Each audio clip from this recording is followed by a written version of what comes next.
ये 2 गाथाएं यहाँ पर इन्हें पढ़ते हैं। प्रश्न क्रमांक 112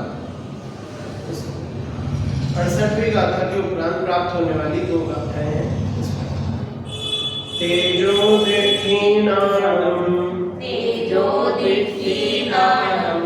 इद्धि सोखम तहेव ईसरियम् तिरुवणपहान दय्यम् माहत्वं जस्य सोऽरिहो तं गुणदो अधिगतरम् अविच्छिदं मनुवदेव पदिभावम्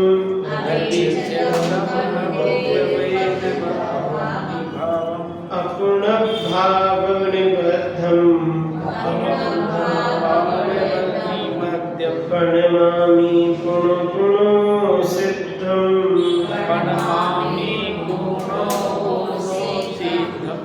प्राधान्य है त्रैलोक्य में ऐश्वर्य रिद्धि सहित तेज दर्शन ज्ञान सुख युक्त पूज श्री अरिहंत ओम नमः बारंबार सुर नाथ पद से रहित जो अपनयवादी सिद्ध गण गुण से अधिक भव रहित जो। इसमें सिद्ध भगवान की वंदना की गई है, इतना इसमें पाठ है। देखो क्या क्या बोला, जिनका तेज, केवल दर्शन, केवल ज्ञान, अतीन्द्रिय सुख, देवत्व और जिनकी ईश्वरता, रिद्धियां, 3 लोक में प्रधानपना और विशेष महिमा है, वे भगवान अरिहंत हैं। मतलब अरिहंत भगवान के सारे गुण बताए। क्या क्या बताया? तेज बताया, ये तेज अपन समझते हैं कि उनका तेज मतलब शरीर की उनकी आभा की तेज। केवल दर्शन, केवल दर्शन पता है, केवल ज्ञान, अतीन्द्रिय सुख, देवत्व और जिनकी ईश्वरता, रिद्धियां, ये सब पता है। देवत्व, देवत्व मतलब उनका देवपना, हाँ देवत्वपना है। उनकी ईश्वरता, ईश्वरता पता है, ईश्वरता किसे कहते हैं? ईश्वरता, ईश्वर नहीं, ईश्वरता। ऐसे ही देवत्व, देवपना नहीं, देवत्व, देवो यहाँ ऐसे मतलब कह लो देवो के देवो गलत नहीं है, पर इसका वैसे अर्थ नहीं होगा ना। देवत्व, हाँ ईश्वरता मतलब देखो, ईश्वर शब्द को जोड़ा, जैसे ऐश्वर्य होते हैं ना, तो ऐश्वर्य शब्द ईश्वर से बनता है। ईश्वर ऐश्वर्य से नहीं, ऐश्वर्य ईश्वर से बनता है। ऐश्वर्य क्या होता है?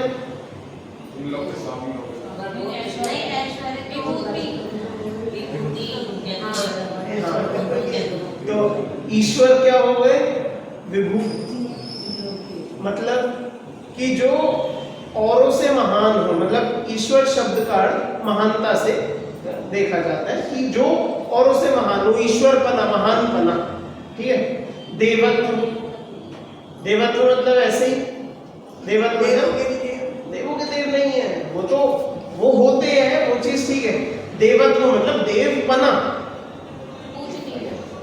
हाँ मतलब पूजनीयता, ऐसे कि देवपना है उनका। तो देवत्व और जिनकी ईश्वरता, रिद्धियां, रिद्धियां उनकी होती है। रिद्धियां जानते हैं, अरिहंत भगवान की रिद्धियां होती है। कितनी रिद्धियां होती है? 64 रिद्धि होती है, ठीक है। 3 लोक में प्रधानपना, ये भी अपने में ध्यान, 3 लोक में प्रधानपना और विशेष महिमा है। एक उनकी एक ऐसी विशेष महिमा है, वे भगवान अरिहंत, मतलब वे अरिहंत भगवान होते हैं। ये पहली गाथा का। दूसरे में बोला, जो अरिहंतों की अपेक्षा भी गुणों से अधिक है। अब किनकी बात कर रहे हैं अरिहंत के बाद? सिद्ध भगवान की। क्या बोले इनके लिए? जो अरिहंतों की अपेक्षा भी गुणों से अधिक है, कि जिनमें अरिहंत भगवान से भी अधिक गुण है। ठीक है, मनुष्यों और देवों के स्वामित्व से रहित है। क्या बोला? मनुष्य और देव के स्वामी से रहित। इसका मतलब क्या है? मनुष्य और देवों के स्वामित्व से रहित है। तो इससे क्या मतलब कि वो सिद्ध भगवान स्वामी नहीं हो सकते क्या? अपेक्षा नहीं है उन्हें शरीर से। तो अरहंत भगवान को अपेक्षा है। उनकी तो देह है, उनकी देह भी नहीं है ना। यहाँ तो मनुष्य और देव वो दोनों की बात की है, देह से क्या मैटर है? देखो लाइन आप सही चल रहे हो, उसका मेन बात बोलो बस, जो उत्तर है। मतलब उन्हें कोई मतलब बढ़िया अगर की सेवा से रही है, उन्हें किसी की सेवा की वो आवश्यकता नहीं। हाँ तो अरहंत को है। वो शरीर नहीं, वो शरीर रहित है ना। नहीं, अरहंत शरीर सहित है तो क्या उन्हें मनुष्य और देवों का स्वामी बना है क्या उनके? वो इंद्रादिक तो उनकी सेवा वो करते देव हैं ना। अनंत को कोई मतलब नहीं है, देवों के देव तो हम सिद्ध को भी कह देंगे, वे भी देव होते हैं। समझो ना, जो 100 इंद्र है वो क्या सिद्ध को नमस्कार नहीं करते क्या? देखो जैसे अरे ये जो बहुत सरल सा था कुछ भी है, मनुष्य और देवों के स्वामित्व से रहित है का मतलब है कि अब वे उनके साक्षात नहीं है। अब कि जब ये यहाँ पर है तो मनुष्य और देव उनके सामने है, वे उन्हें अपना स्वामी मानते हैं कि तुम हमारे स्वामी हो। अब भैया वे है ही नहीं सामने, सिद्ध भगवान तो चले गए सिद्ध शरीर नहीं है। हाँ मतलब शरीर रहित है, यहाँ पर इतना सा अर्थ है कि वो अब इस लोक से रहित हो गए। हमारा जो सामान्य संसार है यहाँ पर मनुष्य और देवों का प्रपंच चलता है, तो उस सब से वे पार हो गए। ठीक है, अब वे किसी के स्वामी नहीं है, वे जगत का उन्हें अब क्योंकि जैसे अरहंत भी, अरहंत के बारे में हमने पढ़े, पीछे पढ़ा था अरहंत भगवान के बारे में ज्ञान अधिकार में कि उनकी क्या क्या क्रियाएं होती है। ख्याल है किसी को? अरहंत भगवान की 4 क्रियाएं बताई है, 4 कार्य होते हैं उनके, 4 कार्य वे करते हैं या उनके होते हैं। क्या क्या? हाँ हाँ भाई उनका मतलब ऐसे 4 ये बताए हैं अपनी भाषा में, वो उठना, बैठना, विहार करना और वो वाणी खिलना। ठीक है, 4 उनके क्रियाएं होती है ना। अब 4 क्रियाएं उनकी कैसी होती है कि सहज ही होती है, उसमें कोई कारण नहीं है। यादें वाली बात आती, अब उनकी जितनी क्रियाएं होती है ये सभी अकारण होती है, सहज होती है, बिना कारण के होती है, स्वभाव से होती है। अब ये सब जो क्रियाएं हैं इनका लाभ कौन ले रहा है? कि मनुष्य और देव। जो उनकी अकारण क्रियाएं हैं, अकारण है ना, उनका लाभ कौन लेता है? मनुष्य और देव लेते हैं। तो इसलिए मनुष्य देव उनको स्वामी मतलब स्वामी पना ऐसे स्वीकारते कि वो उनसे साक्षात लाभ ले रहे हैं।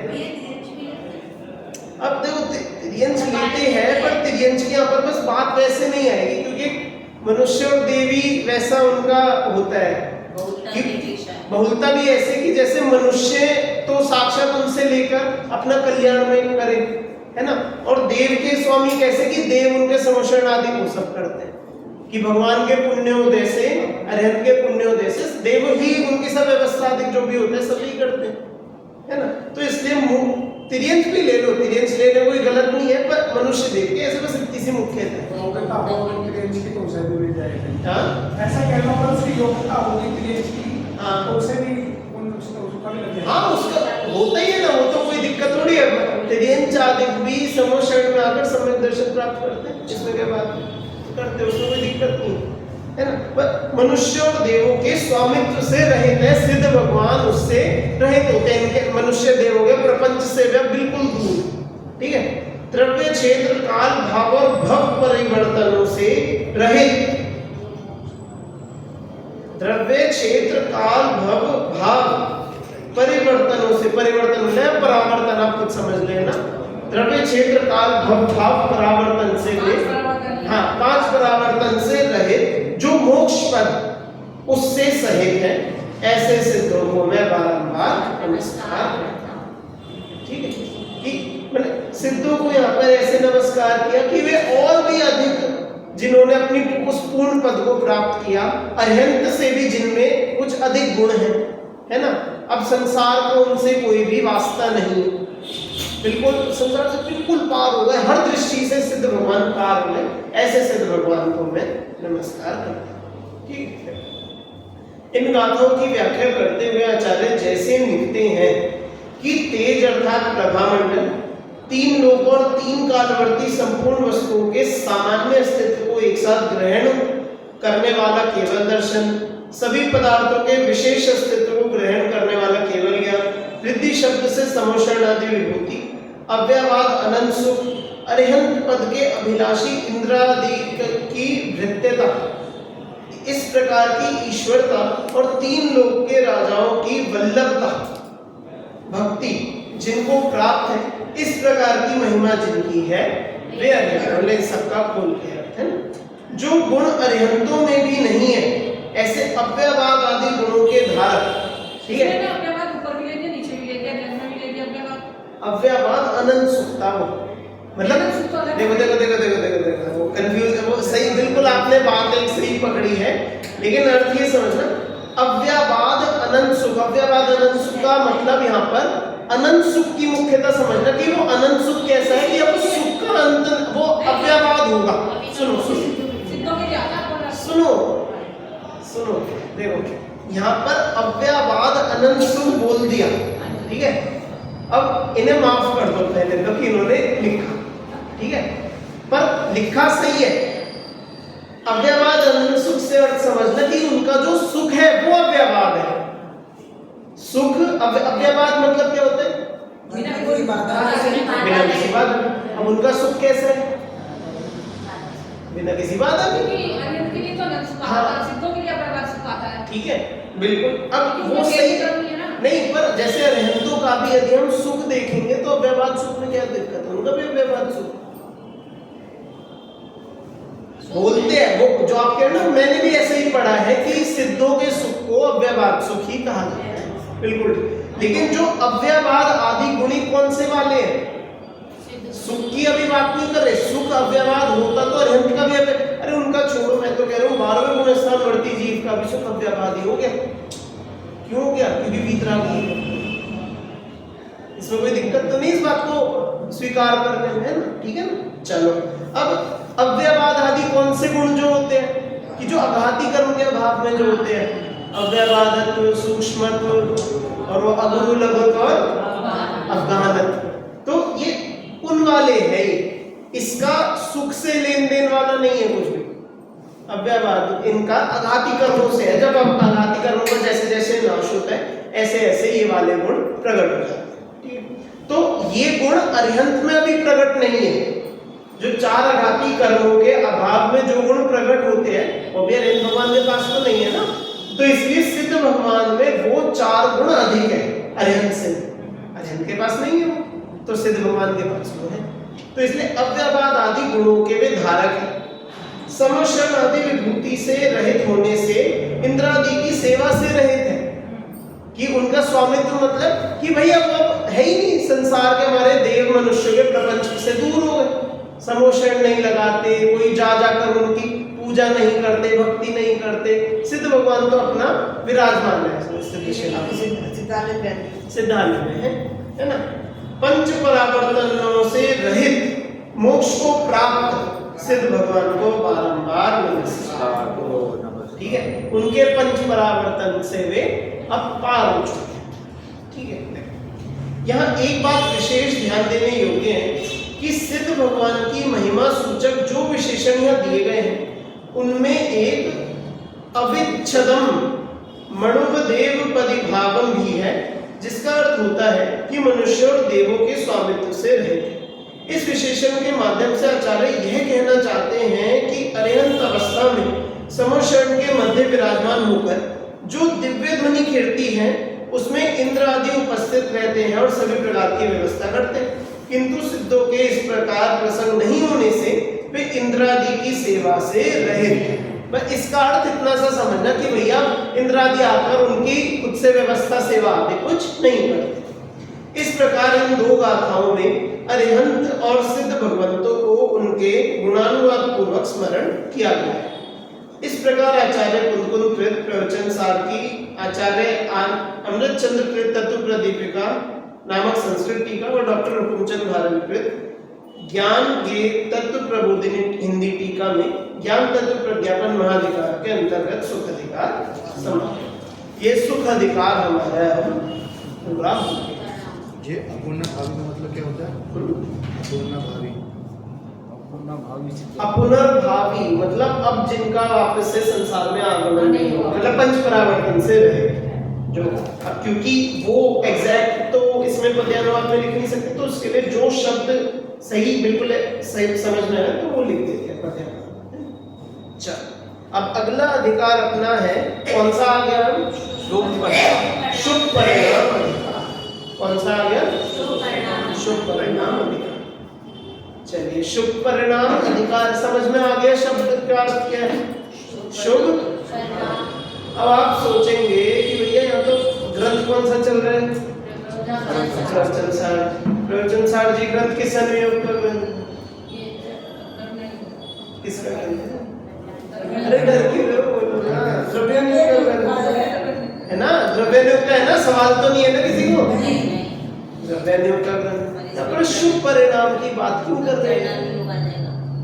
अभी वैसा नहीं आएगा, चरणन योग आएगा उस तरह का तो अभी आगे आएगा जब चरणन योग सूचक चूलिका में 201 नंबर गाथा से वहां पे है मेन चरणन योग वाला। तो यहाँ पर भी आचरण की चर्चा है पर उस तरह की नहीं है, ठीक है। अब शुभ परिणाम अधिकार अपना आ रहा है यहाँ पर शुभ मतलब ठीक है, मूल रूप से यहाँ पर जीव के शुभ परिणाम की बात की जाएगी। उसकी कितनी योग्यता, उसकी कितनी योग्यता, उसकी कितनी कैसी महत्ता है, उसकी बात यहाँ पर कर रहे हैं, ठीक है। शुभ परिणाम अधिकार गाथा 69 से गाथा 92 तक इतनी इसमें गाथा है। चलो से पढ़े। अब इसका मंगलाचरण ये हिंदी का है, ये मंगलाचरण पढ़ के इसकी चर्चा हम करें।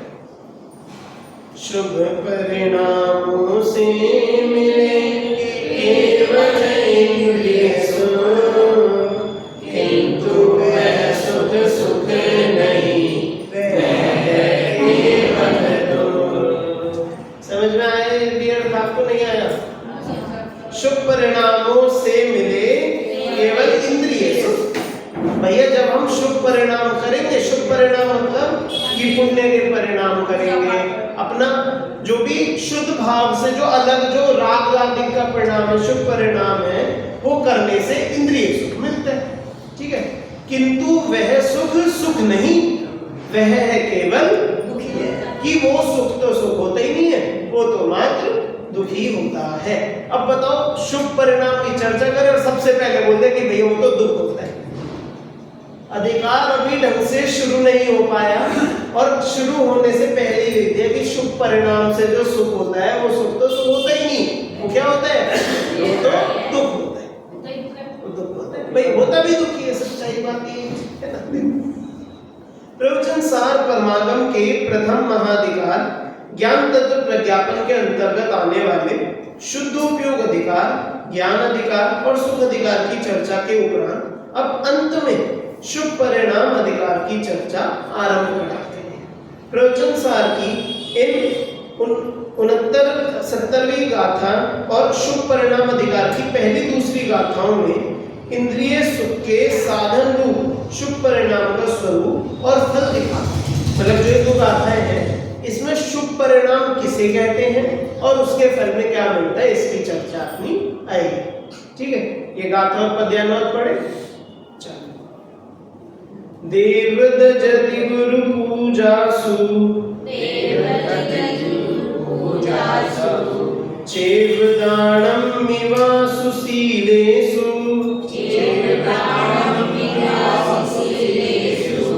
उपवासादिषु रतो, सुहोग ओगप्पगो वप्पा, जुत्तो सुहेण आदा, तेरियो वा मानुषो व देवो वा,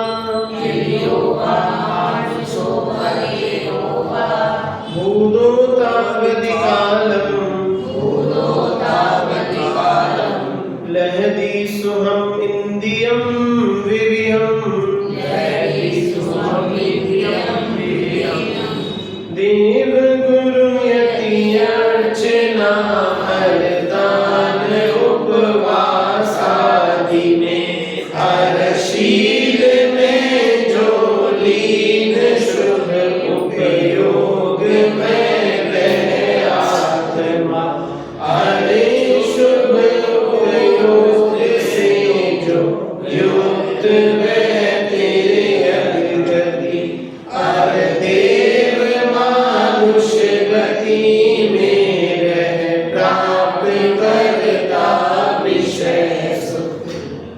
देखो बहुत सरल, बिल्कुल इसका सीधा सीधा अर्थ क्या है कि देव गुरु और यतियों की पूजा में, दान में, सुशीलों में, उपवास आदि में लीन आत्मा शुभोपयोगी है। ठीक है, शुभोपयोग किस किस को कहते हैं कि जो भी अपन ने पढ़े हैं सब शुभ परिणाम जानते हैं ना सब। क्या क्या बताया यहाँ पर कि देव गुरु यति मतलब देव शास्त्र गुरु की पूजा आदि करना, मतलब देव गुरु यति। अब गुरु यति वो एक ही है, मतलब मुनि राजों की ही बात है। देव गुरु यतियों की पूजा करना, फिर दान आदि करना, जो भी दान में अब जो कुछ आता है आप सब कुछ समझ लेना।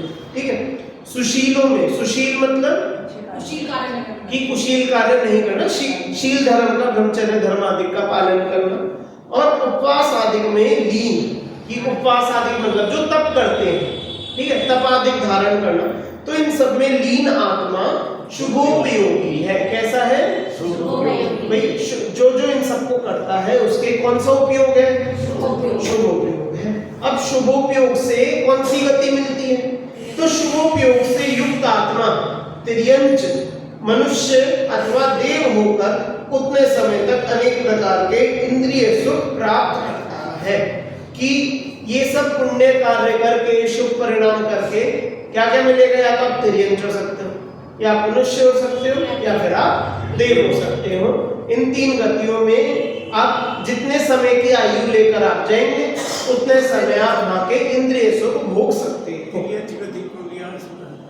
तिर्यंच गति के जीव भी सुख भोगते, सब नहीं तो कुछ तो भोगते ही। वो भूमि में बन जाता है, भोगभूमि के तिर्यंच हो जाए, भोगभूमि तो सारे ही सुखी हो जाएंगे। चलो भूमि की बात नहीं ना यहाँ तो जैसे भोगभूमि की बात नहीं है तो क्या वे तिर्यंच नहीं है क्या?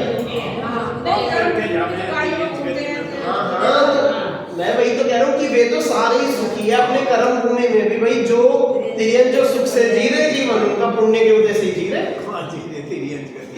सारे नहीं, जो जी रहे वे तो जी रहे।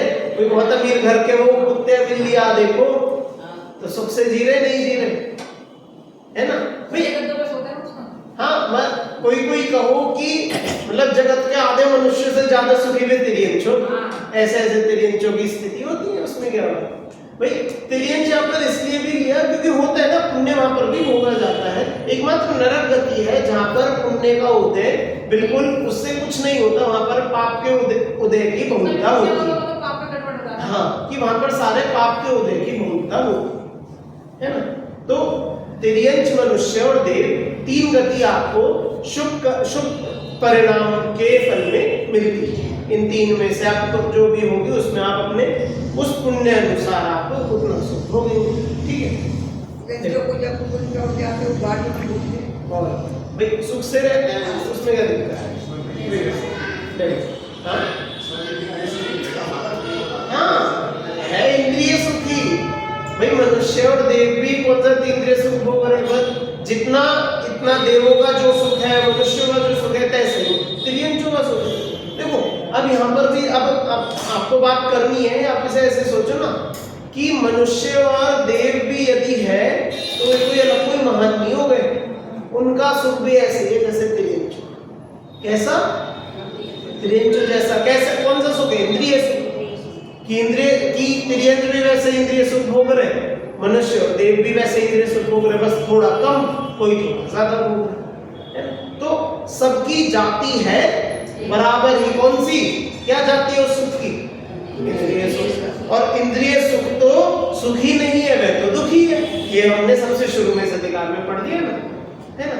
तो सब बड़ा एक ही पलड़े में डाल दिया, सब पहुंचे तिर्यंच हो, मनुष्य हो, देव हो, शुभ परिणाम के फल में आपको ये गति मिलेगी और इनमें आप अपना इंद्रिय सुख आप उतने समय का भोग सकते। ठीक है, ये इसका विषय देखो। मतलब लगे देव में जाएंगे आनंद आ जाएंगे। क्या देव में जाते ही तो आनंद आ जाएंगे। वो तो ठीक है, अब उसमें वैसे देखे कम ज्यादा सुख में तो देवों का सुख ज्यादा दिखता है क्योंकि वहां पुण्य की भूमिका है, पुण्य के उदय। अब लेकिन उसके बाद सब खत्म, उसके बाद देव अब वो कहीं भी हो कैसे भी हो।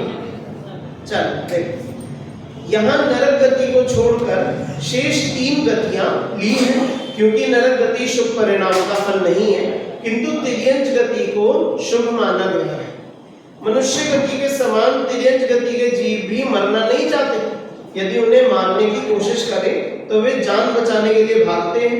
इससे आशय यह है कि वे उसे अच्छा मानते हैं। समझ में आया क्या उसमें कि वो पुण्य के वजह से कैसे कि वो उसे खुद अच्छा मान रहे हैं ना। अब जैसे नारकी जीव है, नारकी जीव हर हाल में नरक से निकलना ही चाहता है। हाँ, वो वहां पर बिल्कुल किसी कीमत पे रहना नहीं चाहता, पर उसका व्यवस्था नहीं है निकलने की। वो मरेगा फिर बन के खड़ा हो जाएगा, फिर जीवित हो जाएगा, निकल नहीं सकता। लेकिन तिर्यंच है, वो यदि मरना चाहे और मर जाए तो वो उस गति से निकल जाए, और वो मरना नहीं चाहता। हाँ, लेकिन बनने के बाद वह उसी गति में रत होता है, उसी को अपना मानकर उसी को अच्छा मानता है। हाँ, इससे आशय यह है कि उसे अच्छा मानते हैं, अतः तिर्यंच होना शुभ है, शुभ का फल है। इस प्रकार शुभ के फल में 3 गतियां ली है, नरक गति नहीं। तिर्यंच गति के जीव भी शुभोपयोग के फल में सुख प्राप्त करते हैं। क्या बोला? तिर्यंच गति के जीव भी शुभोपयोग के फल में सुख प्राप्त करते हैं, मतलब कि शुभोपयोग भाई उन्होंने पहले किया या मान लो उसी तिर्यंच गति में रहकर भी करे तो उसका जब पुण्योदय आएगा तो वे उससे सुख की अनुभूति करेंगे, उस सुख को, इंद्रिय सुख को ही भोगेंगे। मनुष्यों की भांति तिर्यंच भी भोग भूमियां होते हैं, पर नारकी भोग भूमियां नहीं होते। ठीक है, तो नारकी को तो यहाँ पर किसी भी कीमत पर लिया जा नहीं सकता।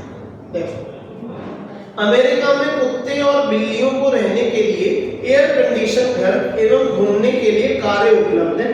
उनके भी ऐसे पुण्य का उदय है, परंतु ऐसे पुण्य का उदय नारकी के नहीं है। इसलिए यहाँ तिर्यंच को तो शुभ उपयोग के फल में शामिल किया, पर नारकी को शामिल नहीं किया। ठीक है, नारकी के किसी भी कीमत पर पुण्य के उदय से नरक गति नहीं हो सकती। अब मतलब पहले की बात है, पहले भारत में कितने ही होते थे, चलन में नहीं था, वहां चलन ज्यादा था, सो लेकिन अब वहां की देखा देखी में यहाँ पर भी चलन हो गया उसमें, तो यहाँ के तिर्यंचों का पुण्योदय आ गया। ऐसा भाई पहले वहां के तिर्यंचों का पुण्योदय था, धीरे धीरे भारत में भी आ गया तिर्यंचों का, ऐसा हो। तो इसलिए ऐसे लिखने का यहाँ पर अर्थ समझ। इन गाथाओं का भाव तत्व प्रदीपिका में आचार्य विलक्षण इस प्रकार स्पष्ट करते।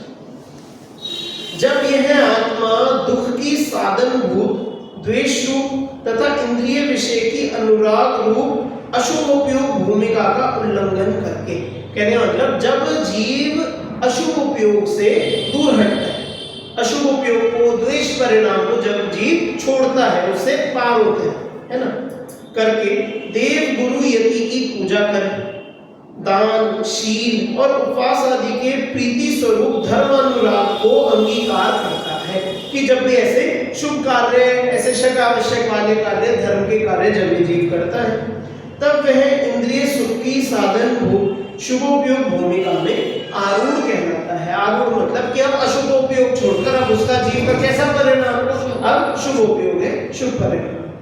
यह आत्मा इंद्रिय सुख के साधन भूत शुभोपयोग की सामर्थ्य से उसके अधिष्ठान भूत मतलब इंद्रिय सुख के आधारभूत तिर्यंच, मनुष्य और देवत्व की भूमिकाओं में से किसी एक भूमिका को प्राप्त करके जितने समय तक उस गति में रहता है उतने समय तक अनेक प्रकार के इंद्रिय सुख प्राप्त करता है। बहुत सरल इसका अर्थ होता है, कुछ ऐसे बहुत विशेष नहीं, जो हिंदी अर्थ था वही टीका में भी समझ में आया ना, ख्याल में आया ना सभी को? कोई सवाल आप पूछ सकते हैं। शुभ उपयोग को छोड़कर शुभ उपयोग में जाता है। शुद्धोपयोग में जब उसका कारण जो है शुभोपयोग है, एक बार फिर से। शुभ उपयोग को छोड़ करके जब वो शुभ उपयोग में जाता है, हाँ, जाता है। तो उसी में वो रमण करता है, उसमें मतलब शुभ उपयोग में रमण करता है। तो जब वो शुद्धोपयोग में कोई चीज है तो उसका कारण जो है शुद्धोपयोग है। कारण का मतलब समझो, कारण के ऐसे बहुत सारे अर्थ आप कह सकते हैं कि शुभोपयोग में लगा, शुभोपयोग में, ठीक है, तो उसका कारण अशुभोपयोग है क्या? नहीं। अब कारणों से ऐसा कह लो कि उससे छोड़कर इसमें लगा तो वैसा छोड़ दे रूप कारण हो गए कि उसको छोड़ा, तो कारण कह लो उसे भी वैसे कह, लेकिन वास्तव में तो वह कारण नहीं है ना। ऐसे ही जैसे शुभोपयोग को छोड़कर उसमें लगा तो उसमें कारण कार्य उसका भाव वैसा नहीं, शुद्धोपयोग में भी नहीं हो सकता। ये संकल्प प्रकृति जो बंधी है वो शुद्धोपयोग में तो बंधी है ना। कौन सी? तीर्थंकर तीर्थंकर, प्रकृति हाँ हाँ है तो वो शुभोपयोग में बंधी है। हाँ, शुभोपयोग में बंधेगी। शुभ परिणामों का फल था। शुद्ध में तो बंदेगी नहीं, शुभ परिणाम उपयोग में बंदेगी। ठीक है, हाँ ठीक है, शुभोपयोग में बंधेगी, ठीक है। बोलता है कि जब भी जीव करेगा सदुपयोग से तो तिरे करेगा, ठीक। पर बिना सदुपयोग हुए तो कैसे कर जाएगा? हाँ वो तो है, तो सवाल वो दिक्कत नहीं है, देखो, क्योंकि यदि व्यवस्था ऐसी हो जाए कि सिर्फ शुद्धोपयोग में ही लग रहे, उसी का नाम मोक्ष है, उसी का नाम मुक्ति है। अब लक्ष्य वही है, अब जब तक वो नहीं हो रही तो तब तक क्या होगा? या तो अशुभ होगा या शुभ होगा। अब उसमें तो फिर हम ये भी कह सकते हैं कि अशुभ भी उसमें होना चाहिए, भाई बीच बीच में अशुभ का भी ऐसा उदय आता है कि नहीं आ सकता? भाई मोक्ष मार्ग में हम अविरत सम्यक दृष्टि है, देश विरत सम्यक दृष्टि है, वो भी तो मोक्ष मार्ग के ही अंश है, तो उसमें तो अशुभ का भी उदय आता है, तो उसे भी हम अब नियमांकित करेंगे क्या? एक बार सदुपयोग में जाने के बाद तो फिर सदुपयोग में नहीं आएगा ना। अगर मान लिया साथ में गुणस्थान में उसने आखिरी में श्रेणी मान ली, हाँ फिर उसके बाद हाँ, तो फिर तो शुभ उपयोग भी नहीं आएगा, फिर तो शुभ भी नहीं आना, शुभ भी नहीं आना, फिर तो ऐसे कुछ उसका जवाब नहीं आया भाई शुद्धोपयोग कैसे कारण हो सकता है? शुद्धोपयोग का हाँ नहीं हो सकता ना, वही तो बोला। बात क्लियर। हाँ। दो चुप कहूँगा। नहीं हो सकता, मैं वही बोला कि कैसे ही होगा, हो ही नहीं सकता, कोई मतलब ही नहीं।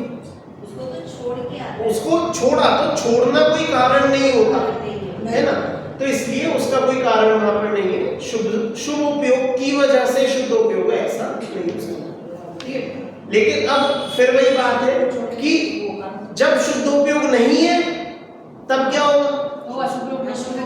शुद्ध उपयोग नहीं है तो कौन सा होगा? तब शुभ उपयोग ही होगा। अब है ना, तब तो क्योंकि और कोई तीसरा फिर कुछ बचता नहीं, तीसरा अशुभ उपयोग में जाए तो फिर वो उसका तो गुणस्थान आदि ही गिरेगा, उसमें कुछ अच्छा नहीं होगा, है ना, वो कुछ अच्छा नहीं होगा, उसमें गुणस्थान आदि ही गिरता है शुभ उपयोग में जाए। चलो ठीक, ये पृष्ठ क्रमांक 116 पर सबसे ऊपर से पढ़ते हैं। यद्यपि तात्पर्य वृत्ति में आचार्य जयसेन इन गाथाओं का भाव तत्व प्रदीपिका के अनुसार ही करते हैं, तथापि वे एकार्थवाची से लगने वाले गुरु और यति शब्दों का भाव स्पष्ट करते हुए कहते हैं। मतलब आचार्य जयसेन, क्योंकि गुरु और यति है, जो पीछे ठीक वो है ना गाथा में कि देव गुरु यति की पूजा, अब आचार्य अमृतचंद ने तो देव गुरु यति ऐसे ही, आचार्य जयसेन ने गुरु और यति का थोड़ा सा विभाजन अर्थ किया है, दो अलग अलग अर्थ बताए, है ना। क्या बोला कि इंद्रिय जैसे शुद्धात्म स्वरूप लीनता में प्रयत्नशील साधु यति है, और स्वयं भेदा भेद रत्नत्रय के आराधक तथा उस रत्नत्रय के अभिलाषी भव्यों की जिन दीक्षा देने वाले गुरु साधु गुरु है। समझ में आया? हाँ हाँ बिल्कुल, कि जो गुरु बोला, गुरु का मतलब आचार्य कह दिया, और यति का मतलब सभी साधु, सारे जितने भी मुनिराज साधु होते ऐसा हो, ठीक है। तो जो सभी मुनिराज तो साधु हो गए, और उन साधुओं में भी जो गुरु है वे यति, उनके मतलब नहीं, वे गुरु हो गए, वे गुरु, और सभी सामान्य जो मुनिराज है वे सब यति। इस प्रकार इन गाथाओं में यही कहा गया है कि देव गुरु यति की पूजा, आहार दान आदि 4 दान, आचार शास्त्रों में कहे गए शील व्रत और उपवास आदि में प्रीति होना धर्मानुराग है। जो व्यक्ति द्वेष और विषय अनुराग रूप अशुभ भाव को पार करके उक्त धर्मानुराग अंगीकार करता है वह शुभोपयोगी है, उस जीव के शुभोपयोग। उक्त शुभोपयोग या शुभ भाव के फल में जीव को अनुकूलता से युक्त तिर्यंच गति, मनुष्य गति और देव गति की प्राप्ति होती है और इन गतियों में आयु कर्म की स्थिति के अनुसार रहना होता है। इस प्रकार यह जीव सुनिश्चित अल्पकाल तक अनेक प्रकार के इंद्रिय सुख को प्राप्त करता है। ये सब समझ में आया ना, ये सब आ चुके हैं, तो इसलिए बार बार समझाने की आवश्यकता नहीं है। तात्पर्य यह है कि शुभोपयोग या शुभ भाव के फल में इंद्रिय सुख अर्थात भोगों की प्राप्ति होती। मतलब सार की बात यहाँ पर बतानी क्या है कि शुभ भाव होगा तो उससे इंद्रिय सुख, विषय भोग, इन सब की प्राप्ति होती है। भोग भोगने का भाव तो पाप बंध का ही कारण है। यदि उपलब्ध भोगों को भोगते हैं, भोगने का भाव करते हैं तो पाप का बंध होता है। इस प्रकार सुख सा दिखने वाला इंद्रिय सुख वस्तुतः दुख ही है, दुख का कारण ही, दुख का ही कारण। समझ में आया कि सुख तो बता रहे सुख मिलेगा, लेकिन ये जो सुख है ना, इस परिणाम से दुख होता है। विषय भोगों को भोगने के परिणाम से पाप बंध होता है ना, और विषय भोगों को भोगने का भाव होना भी पाप बंध का कारण है। तो ऐसा सुख, सुख कैसा है जिसके आगे पाप ही होता है। समझ में आया? समझे? ऐसा सुख किस बात का सुख है कि जिसके बाद पाप का उदय आता है, हम दुखी हो, है ना। तो इसलिए क्या बोले यहाँ पर, सुख सा दिखने वाला इंद्रिय सुख वस्तुतः दुख ही है, दुख का ही कारण है। हाँ भाई, वही है। हाँ बिल्कुल, पापानुबंधी पुण्य कह लो यहाँ पर, ऐसा समझिए। उक्त तथ्य का स्पष्टीकरण आचार्य देव स्वयं आगामी गाथाओं में विस्तार से करेंगे। अब पूरे शुभ अधिकार में आपको ये नहीं बोलेंगे कि शुभ अधिकार करो, पूरे शुभ अधिकार में ये बोला जाएगा कि शुभ अधिकार करने से इंद्रिय सुख मिलता है। और इंद्रिय सुख पीछे कैसा बताया था? नहीं, अभी यहाँ नहीं, पिछले अधिकार में सुख अधिकार में बताया था इंद्रिय सुख। कैसा बताया था इंद्रिय सुख? कि बिल्कुल दुख रूप है, क्षणिक है, बेकार है, खराब। याद आ गया? पढ़ाया नहीं पढ़ाया? तो यहाँ ये बोल रहे थे कि ये शुभ भाव से हमें बढ़िया सुख मिलेगा, खूब अच्छी सब वस्तु मिलेगी। ऐसा अच्छा, इसे अच्छा कहीं नहीं बता रहे, बस ये बोलते इंद्रिय सुख मिलेगा। और इंद्रिय सुख कैसा था कि पूरा सुख अधिकार की जितनी भी बात है, ये सारी इसी बात को समझाने में थी कि इंद्रिय सुख क्षणिक है, कमजोर है, पराधीन है, खराब है, नष्ट हो जाने वाला है, तो किसी भी तरह से दुख, मतलब हर तरह से दुख रूप है ना।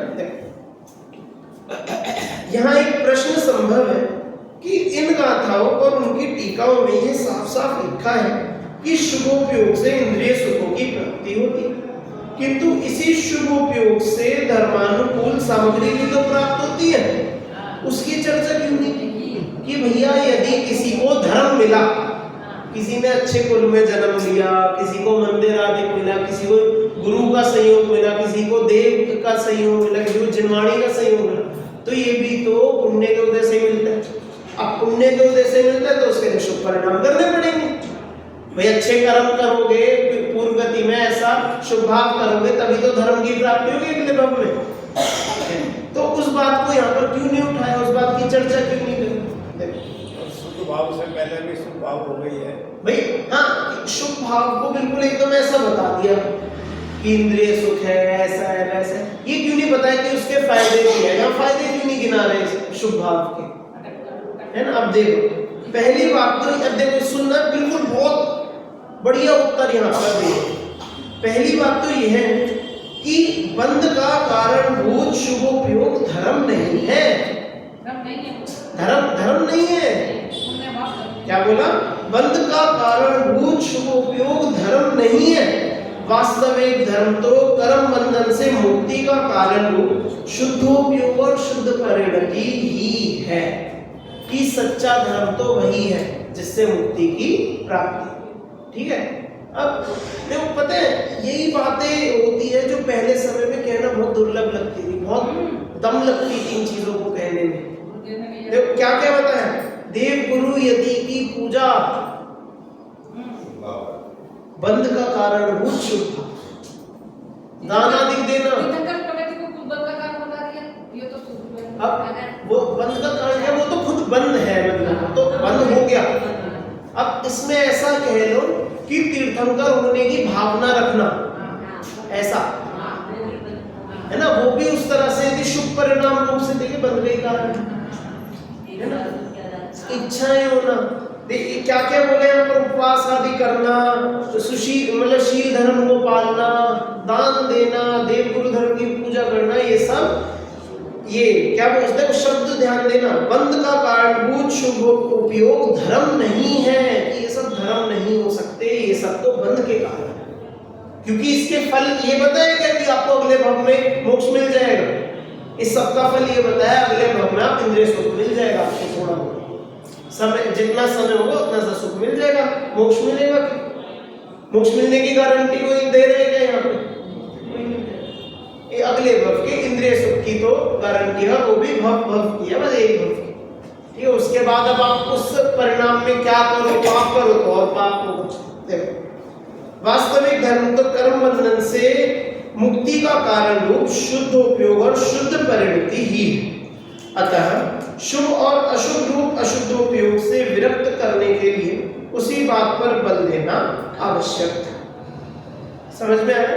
क्योंकि इससे हटाना है, इस बात को सबके सामने लाना है कि भैया ये शुभ परिणाम बंध के कारण है, ये वास्तव में धर्म नहीं है। तो इसलिए इसे अशुभ रूप, ये अशुभ रूप अशुद्ध उपयोग से विरक्त करने के लिए उस बात पर उसी बात पर बल देने की आवश्यकता है। किस बात पर? कि शुभ परिणाम से बंध होता है, इस बात को बल देने की यहाँ पर आवश्यकता है।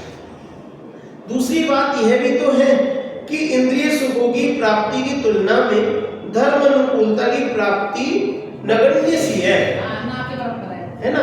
अनंत जीवों को तो भोग सामग्री ही उपलब्ध होती है, यदि उन्हें कदाचित धर्म सामग्री भी उपलब्ध हो जाए तो उसका भी भोग के रूप में ही उपयोग करते हैं। समझ आया? कि वो कहते हैं ना मंदिर जाने में कितना पुण्य खर्च होता है, सुना है आपने? एक बार भगवान के दर्शन करने में कितना पुण्य खर्च होता है? ऐसा वो चलता नहीं कि वो सुदर्शन मेरु जितना बराबर पुण्य हो इतना पुण्य भगवान के एक बार दर्शन करने में लगता है। अब देखो इससे मैं ये नहीं बताना चाह रहा कि इतना पुण्य इतना उसका वजन है, ये नहीं बताना। मैं ये बताना चाह रहा हूँ यदि भगवान के अपन दर्शन करते हैं, शुभ परिणाम वाले जो भी काम कर रहे करते हैं, इनको यदि हम भोग की तरह भोग रहे हैं ना, उनसे आगे पाप ही बनेगा। वो पुण्य, वो जो शुभ परिणाम से धर्म सामग्री मिली उसको भी हमने भोग के छोड़ दिया। हाँ, यदि आप उसका सही जगह उपयोग नहीं कर, यदि अपने को धर्म सामग्री मिले और उसका सही काम ना लिया जाए, उससे धर्म ना किया जाए, तो वो भी एक भोग ही तो रह गया। आपने उसको भोगा और फिर उसको छोड़ दिया, है ना। तो बहुत बहुत कड़क बात बोलती है। फिर एक बार फिर से पढ़ो ये दूसरी बात वाला। दूसरी बात यह भी तो है कि इंद्रिय सुखों की प्राप्ति की तुलना में धर्म अनुकूलता की प्राप्ति नगण्य सी है। कि एक तो इतने जीवों में इतने से जीवों को धर्म मिलता है, पुण्य के होने धर्म मतलब धर्म सामग्री। अनंत जीवों को तो भोग सामग्री ही उपलब्ध होती है। भाई अनंत जीव तो ज्यादातर भोग सामग्री प्राप्त होती है। यदि उन्हें कदाचित धर्म सामग्री भी उपलब्ध हो, यदि उन्हें कदाचित धर्म सामग्री भी उपलब्ध हो जाए तो उसका भी भोग के रूप में ही उपयोग करता है। जैसे देश का प्रधानमंत्री जैन मंदिर गया, ठीक है, देश का प्रधानमंत्री जैन मंदिर में गया। अब बताओ उसका पुण्य का उदय था कि नहीं? ठीक है भाई, पुण्य का तो उदय था ना, तभी भगवान के दर्शन में। अब उसने भगवान के दर्शन करने में कितना पुण्य प्राप्त किया, कितने शुभ परिणाम किए? कैसे करा? उनने तो वोट जैनियों की वोट लेने के लिए गया, मंदिर में जगह बिल्कुल सही बात है ना। कि यदि वे वोट लेने के लक्ष्य से जा रहे हैं, लोगों को दिखाने के लिए जा रहे हैं, भगवान के सामने हाथ जोड़ते हुए भी सोच रहे कि इन जैनियों की वोट मिल जाए, है ना सब, है ना, तो अपना कितना पुण्य उसका खर्च हुआ और बदले में क्या मिला कि पाप का भागीदार बना, पाप उसने कमाया। समझ में बात, समझ में कि धर्म सामग्री मिलती है तो उनको भी भोग के रूप में ही उपयोग करते हैं, उनको भी भोग के छोड़ दिया जाता है। तो ये नगण्य सी बात है कि अब क्योंकि जिनके वास्तव में धर्म करने की कोई होगी, क्या बोलते हैं उसे, योग्यता, यदि किसी जीव के सच्चा धर्म करने की योग्यता होगी तो उसके अपने आप ही ऐसा उदय आ जाए, धर्म सामग्री सहज ही उसे प्राप्त छोड़ देगा वो भी लेके। हाँ ठीक है, तो इसलिए उस बात की गणना यहाँ पर नहीं करी कि पुण्य उदय से ही तो ये सब मिलता है, वो सब तो सबको मिल रहा है, कोई बड़ी चीज नहीं, ठीक है, हर किसी को मिल जा रहा है। अब अच्छा, प्रधानमंत्री तो बड़ा हो गया, बाहर लोग निकल रहे हैं दिन रात, यहाँ मंदिर के बाहर से निकलते हैं, ठीक है, जो स्पीड में निकल रहे हैं उसे तो कुछ नहीं दिख रहा मंदिर, जो थोड़ा धीरे जा रहे हैं वो एक बार नजर घुमा के देख ले, भगवान के दर्शन कर ले। मान लो ट्रैफिक लग गया तो और देर तक खड़े रहेंगे लोग, और देर तक देखेंगे, भगवान को देख लेंगे थोड़ा। अब भगवान के वो दर्शन करने में भी आप समझना पुण्य खर्च होगा। उनका ऐसा उदय आया कि उन्हें 3 लोकनाथ के दर्शन करने मिल गए, ठीक है, समझ में आया ना, उनका पुण्य का। अब उसमें ये या तो ये हो सकता है कि हाँ जैनियों का मंदिर है, जैन भगवान है, ठीक है, किसी को हो सकता है हाँ अरे तो ऐसे होते तो खराब होता है, द्वेष हो सकता है, किसी को राग हो सकता है अच्छा हाँ ये भी भगवान होते हैं, तो कितने अनंतों जीव जा रहे हैं रोज मंदिर के बाहर से निकल रहे हैं, है ना, और उनके लिए क्या यूज। अच्छा, जो मूर्ति बनाते कारीगर, समझो कितने भगवानों का वो निर्माण करते, लेकिन उनके लिए क्या, उनके लिए बिजनेस, उनके लिए वो अपना काम, उनकी रोटी है ना, समझ में आया ना? उनको लगी रहा है, उनको लगी रहा है। एक क्वेश्चन यहाँ पे आ रहा है, जैसे मंदिर का जो कर्मचारी है वो ज़्यादा से ज़्यादा टाइम मंदिर में देता है, तो उसका पुण्य कितना है? उदय कह रहे हो या फिर वंदना कह रहे हो? पुण्य का उदय पूछ रहे हो या फिर पुण्य कितना मिल रहा है ये पूछ? पुण्य का उदय कितना है? पुण्य का उदय उसका बहुत है भाई, ये पूछ रहा है मंदिर के माली है जैसे, तो भाई ज्यादातर समय मंदिर में निकल रहे, मंदिर की सेवा कर, तो उनका कितना पुण्य का उदय, तो भाई पुण्य का उदय उनका बहुत है, लेकिन उस पुण्य का उदय का उनका कोई रियलाइजेशन नहीं है, भोग है। कैसे भाई, सैलरी ले उससे अपने आजीविका चला रहे, उनके लिए आजीविका। मान लो हम उन्हें बोले भैया आजीविका नहीं मिलेगी, आप सेवा करते हो, फिर हम उन्हें कहेंगे कि हाँ पुण्य का उदय तो है और उसके साथ जो पुण्य बांध भी है, तब वो लेन देन होगा बराबर, तब वो अभी तो उनकी रोटी आजीविका है, उसमें क्या है ना, आजीविका है। तो अब आजीविका का साधन है भोग सामग्री, तो हो गई, भोग के लिए कार्य कर रहे, तो पाप मतलब वो अंत में वो पाप बंद का ही भागीदार है। हाँ भाई, पाप अनुबंधित, वो तो ऐसा, ठीक है, चल ख्याल में आने विषय अपने को समझ में आना चाहिए। यहाँ पर क्या कहते हैं, अभव्य अज्ञानियों के संदर्भ में आचार्य कुंद लिखते हैं कि धम्मम भोग निमित्तम नदुसो कम्मक्षय निमित्तम, मतलब अभव्यों का शुभ भाव रूप धर्म भोग का निमित्त है, कर्मों के क्षय का निमित्त नहीं। मतलब कि जैसे अभव्य जीव भी जो होते हैं उनके धर्म भोगों का निमित्त है, मतलब उनको भी ऐसे धर्म के सामग्री आदि प्राप्त हो सकती है, लेकिन उनके कर्मों के क्षय नहीं हो सकता, कर्मों के क्षय का निमित्त नहीं। समझ में, मतलब उन्हें भी ये सब प्राप्त हो सकता है, उनका ऐसा उदय आ सकता है कि धर्म सामग्री मिले, लेकिन उनके कर्म का क्षय नहीं हो सकता। मुनिवर श्रीपद ब्रह्मधारी देव नियम सार की तात्पर्य कृति टीका में समागत 59वें कलश में कहा गया है कि सुकृतम अपि समस्तम भोगिनाम भोग मूलम, मतलब समस्त शुभ कर्म भोगियों के भोग का मूल है। इस प्रकार यह सुनिश्चित है कि अधिकांश शुभ भाव भोग सामग्री प्राप्त करने वाले पुण्य को ही बांधता है। मतलब सार की बात इतनी सी है कि जो शुभ भाव होगा उससे भोग सामग्री के पुण्य ही होते हैं, भोग सामग्री ही मिलती है उसके फल में, शुभ परिणाम के ज्यादा कुछ और नहीं मिलता। भगवान की देशना के अतिरिक्त कोई धर्म सामग्री नहीं है। जो हम तो अभी मंदिर की बात कर रहे थे, भगवान क्या है, मंदिर के दर्शन, यहाँ क्या बोल दिया, भगवान की देशना, देशना मतलब वाणी, भगवान की वाणी के अतिरिक्त कोई धर्म सामग्री है ही नहीं, क्योंकि एक देशना लब्धि को ही सम्यक दर्शन का निमित्त रूप कारण, क्योंकि सच्चा धर्म तो ये पांच जो ये ना 5 लब्धि प्राप्त करके सम्यक करना, सच्चा धर्म तो उसी का नाम है, शुद्धोपयोग करना, और उसमें जो पर द्रव्य से हो रहा है, जो पर के निमित्त से, वो एक देशना लब्धि है। तो वास्तव में देखा जाए भगवान की देशना के अलावा कोई धर्म सामग्री नहीं है, बता, और कुछ होता ही नहीं। अतः 6 माह और 8 समय में अनंत जीवों में 608 जीव ही ऐसे रहे कि जिन्हें शुभ उपयोग के फल में देशना लब्धि प्राप्त होती है, शेष को तो मिली ना मिली बराबर। बहुत बहुत बड़ी बात बोल रहे हैं,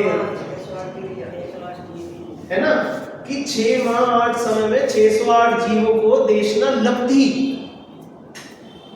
ठीक है। और समोशरण में कितने जीव लाभ लेते होंगे 6 महीने में, 6 महीने के काल में कितने जीव समोशरण में भगवान की वाणी सुन रहे, ठीक है। उनमें से कितने जीवों को कायदे में देखा जाए देशना लब्धि एवरेज से देखो मिली होगी, 608 जीव। उसके अलावा किसी को भगवान की वाणी मिल गई पुण्य के उदय से, ठीक, पुण्य के उदय से देशना मिली, लेकिन वो मिली ना मिली वो तो बराबर हो गए ना, क्योंकि ना उन्होंने सम्यक्त किया और जिन्हें नहीं मिली उन्होंने भी सम्यक्त नहीं किया। समझ में आया भाई, मिली ना मिली बराबर है ना। देखो आखिर उसे ही तो धर्म सामग्री कहा जाएगा कि जिससे सम्यक दर्शन ज्ञान चारित्र धर्म की प्राप्ति हो, जिससे उक्त धर्म की प्राप्ति ही ना हो और जो हमारे मानादिक के पोषण का निमित्त बने, उसे धर्म सामग्री भी तो कैसे ही कहा जा सकता है। समझ में आया कि जिससे हम अपनी कषायों को बढ़ाएं, वो कैसा धर्म सामग्री है भाई। धर्म सामग्री उसे कहो जिससे धर्म बढ़े, जिससे कषाय बढ़ाए उसे तो धर्म सामग्री ही नहीं कह सकते। तो एकमात्र वास्तव में धर्म सामग्री देशना, भगवान की देशना है, ठीक है, ख्याल में आ गया। और वो भी किनके लिए देशना है कि जिन्होंने उससे कुछ निकाला, जिससे उन्होंने देशना लब्धि करके समृद्ध, उनके लिए वो देशना लब्धि है। बाकी सबको तो देशना मिली और वो छोड़ दिया, नहीं कर पाए, मतलब उसका नहीं ले पाए उसका जो भी फल मिलना चाहिए। तीसरी बात यह है कि वास्तविक धर्म की प्राप्ति के लिए पुण्योदय से प्राप्त होने वाली सामग्री की आवश्यकता ही नहीं है, ठीक है। तीसरी बात क्या बोली कि भैया यदि वास्तव में जो शुद्धोपयोग करना है उसके लिए पुण्योदय से प्राप्त होने वाली सामग्री की आवश्यकता नहीं है, क्योंकि निश्चय रत्नत्रय की प्राप्ति में पर के सहयोग की आवश्यकता नहीं होती, अपितु पर का त्याग ही अवश्य है। यह तो सुनिश्चित ही है कि निश्चय रत्नत्रय की प्राप्ति आत्मा के आश्रय से ही होती है, पर के आश्रय से भी नहीं, तो पर के सहयोग की बात कहां से है। तो इसलिए अंत में देखो क्या समझना कि शुभ परिणाम के उदय में इंद्रिय सुख प्राप्त होता है और इंद्रिय सुख बहुत क्षणिक होता है, वह अपने लिए कारगर नहीं है। ये इस पहली गाथा का सार, ठीक है। अब इसकी शेष चर्चा अगली बार करेंगे। अभी संभव जी